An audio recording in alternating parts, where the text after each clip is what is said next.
Okay, so welcome back to the whiteboard. I want to talk to you today a little bit about recovery. So I want to give you some tips there based around recovery and how to structure your workouts throughout the week. Um, you know, I posted something on Facebook today, a quote that just because something seems like a noble task does not mean that it's in your best interest. So just because something seems like a good idea, it seems noble, it seems like something that a hard worker would do, it doesn't necessarily mean that it's the right thing.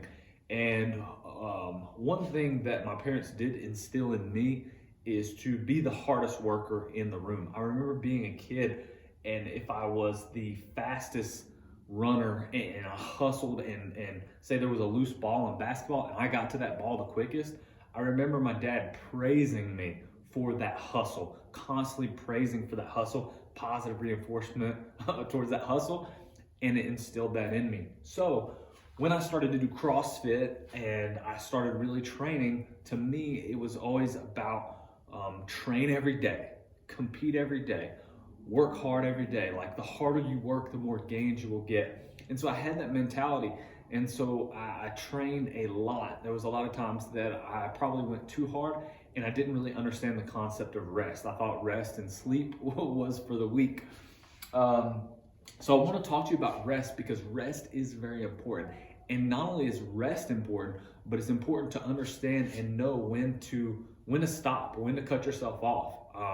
I was listening to a podcast the other day, and Matt Frazier was talking about how he actually has been places and quit workouts. Like he's sitting there working out with bros. We're talking about the fittest guy on the planet. Crazy strong, crazy amount of work ethic, crazy amount of dedication. But he would be working out with, some of the other CrossFit bros, and they're working out, and he would just quit in the middle of the session. Why would somebody as fit as him do that? Somebody from the outside in might look at it and be like, bro, he's weak. He quit because he was losing, whatever. You can come with all kinds of things, but he separated himself from his ego. So he detached himself from his ego. And once he hit the stimulus he intended to hit in the workout, or fulfilled the purpose for that workout, he was done. So there were certain times in his season, in his career, that he would just not even train at all, right? He would take an off season. And a lot of people were like, why would you do that? But it worked out really well for him. And I think it's super important because it does seem noble to, I want to give you an example. As a CrossFit coach, I've seen many of the most hardworking athletes in the room do a workout, and the coach prescribes a time cap for that workout. And say that workout is 10 rounds of something, and it has a time cap of 20 minutes. And I have seen that person that is so hardworking go into the gym, and when they get time capped in that workout at the 7th or 8th round, when the workout is over, they will just continue to do the workout. Even though they hit the time cap, they will finish those last few rounds. And while that's a noble thing, right? It's to me, it shows dedication, it shows hard work, it shows persistence and diligence, and I commend that person. At the same time, I would say that's not always the most wise thing to do, because the person that is programming that workout is putting that time cap there for a reason. The way that workout is designed, the stimulus that it's supposed to give, the purpose of that workout, the feeling that you're supposed to get in that workout is supposed to be for a certain time domain. There's a reason for the time domain, right? Just like if I set up a 100-meter sprint on the rower for my child, who maybe it takes her 20 seconds to hit 100 meters. And so I say, all right, you're gonna do 20-second sprints, and I want you to try as hard as you can to meet that 100 meters. Well, if she just says, well, 100 meters is weak, I'm gonna go 500 meters. Well, I mean, that's fine, but really it goes against the intent of the workout. The intent of the workout was to be close to 100-meter sprints with a time cap to hit that interval, right? So it's not always a good thing to keep doing that workout beyond the time cap, but it seems like a noble thing. It seems like the right thing to do. So I want to talk to you a little bit about that, because sometimes it's important to stop. Matter of fact, I would say it's always important. When the time cap hits, stop. Even for me, as I'm pretty much mostly an RX athlete, I can do all the skills. I'm fairly, moderately strong, moderately fit, and I rarely get time capped. But if I get capped, I'm done. It's over. I've already proved to myself that I'm mentally strong enough to endure crazy workouts, and most of you have as well. So I'm not proving anything to myself. I'm not proving anything to anyone else. Now, there is some times where, we do grueling hero wads or something like that from time to time, and it is time to push yourself mentally and to check yourself mentally and to show like, okay, I have the capability to mentally push through when I want to quit, which is important too. But rest is extremely important. So I want to show you how I lay out my training week, and I think most people lay out their training week. Training Monday, Tuesday, Wednesday, rest Thursday, and then train Friday, Saturday, and off Sunday. So we see Monday, Tuesday, Wednesday, Friday, and Saturday are all training days. And then Thursday and Sunday are the rest days. That gives you 2 rest days a week. So Monday, Tuesday, Wednesday, if you train pretty hard, you're gonna be beat up, needing rest on Thursday. So you get that day off, and then train Friday, Saturday, you're gonna need that day off Sunday. Your body has to recover in order to get stronger and in order to get better. You cannot constantly beat your body down every single day and recover unless you're on drugs or you're just a genetic freak, which there are some out there. But they're few and far between. Some of them are genetic freaks and they're on drugs. So don't just look at something that somebody else is doing and think that you can do it. Rest is important. Sleep is absolutely important. Side note, you need to be getting 8 hours of sleep every single night if you want to recover. Sure, maybe you feel fine with 6, but your body would feel better with 8 or more. So you can structure your training week any way you need to.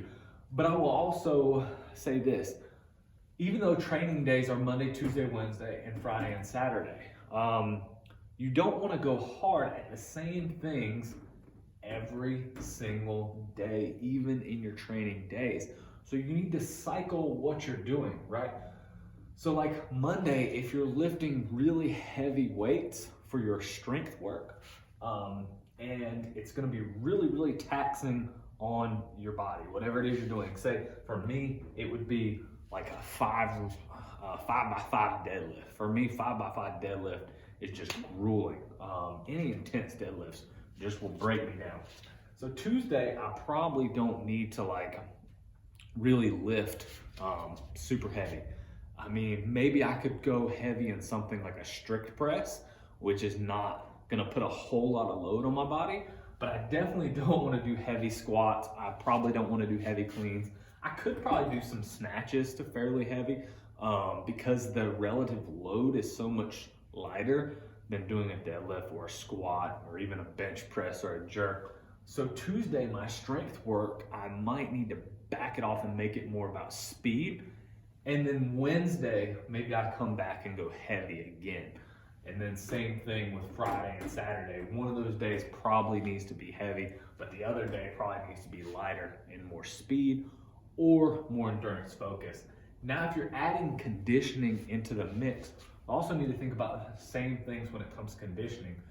Because Monday, if Monday's gonna be a real heavy training day, heavy weights, then maybe Monday I wanna go ahead and do my higher impact conditioning as well. Now, if my focus is getting stronger, that's my number 1 priority, then I wanna train strength first and then do my conditioning second. And my conditioning, I want to be more high impact conditioning, right? So maybe it is running, maybe it's something like box jumps, maybe it's something that is a little bit more hard on my joints. So maybe Monday, if I'm doing heavy jerks, maybe I go ahead and do my butterfly chest to bar pull-ups on Monday.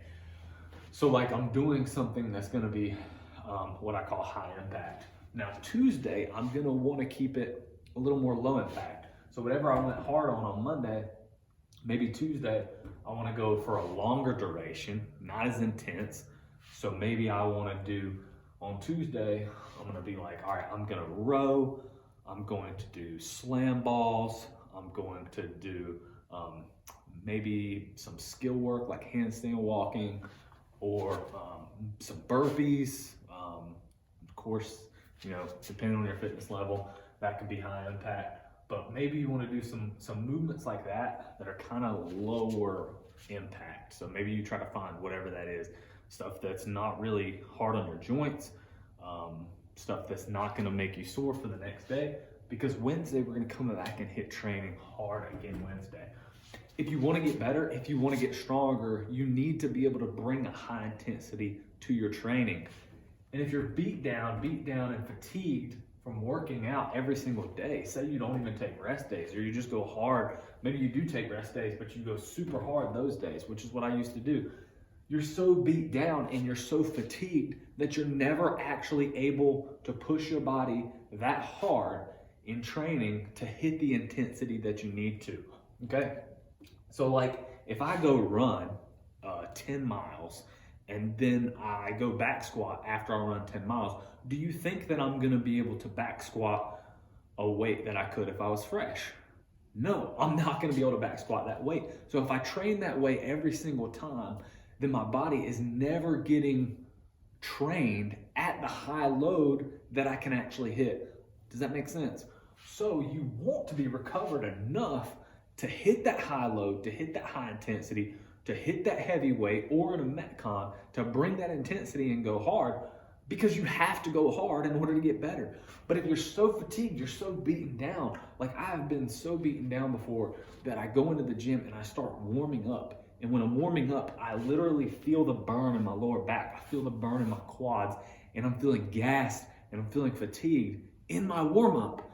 How am I gonna bring a relatively high intensity to a workout when I'm fatigued in the warm up? Now, it might feel intense that day, but my body, in order to get better, I need to bring a measurable amount of intensity to that workout.